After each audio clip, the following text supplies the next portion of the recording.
శీలావతి చేప కేజీ.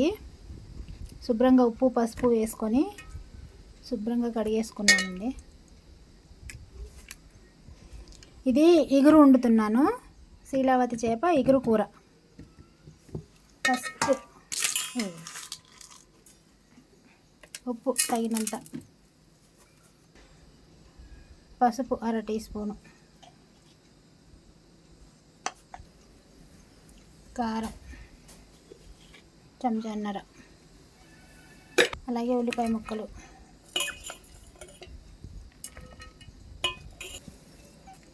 ఇప్పుడు ఆయిల్ అండి, ఒక 50 గ్రాముల ఆయిల్, రోట్లో నూరిన అల్లం వెల్లుల్లి పేస్ట్,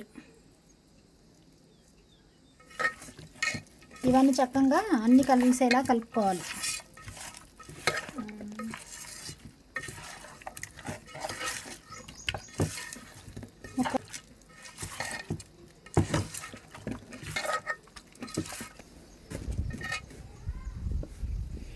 ఇప్పుడు కూర ఉడకటానికి సరిపోయే నీళ్లు పోసుకోవాలి.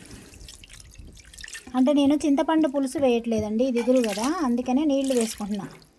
1 గ్లాసు. అలాగే కొంచెం మనకి కొంచెం పులుపు కోసం ఒక 3-4 మామిడి ముక్కలు. ఇవంతా చక్కగా దగ్గరగా మగ్గిన తర్వాత అప్పుడు మసాలా వేసుకుందాం. కూర దగ్గరగా ఉడుకుతుంది.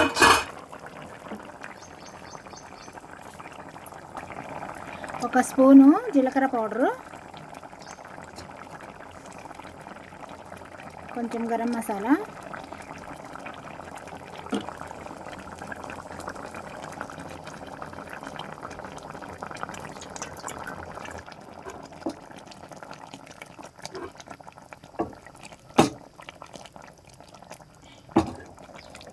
ఓకే. జస్ట్ 5 మినిట్స్ అండి. నువ్వు ఇట్లా సిమ్లో పెట్టేద్దాము. కూర అయితే అయిపోయింది.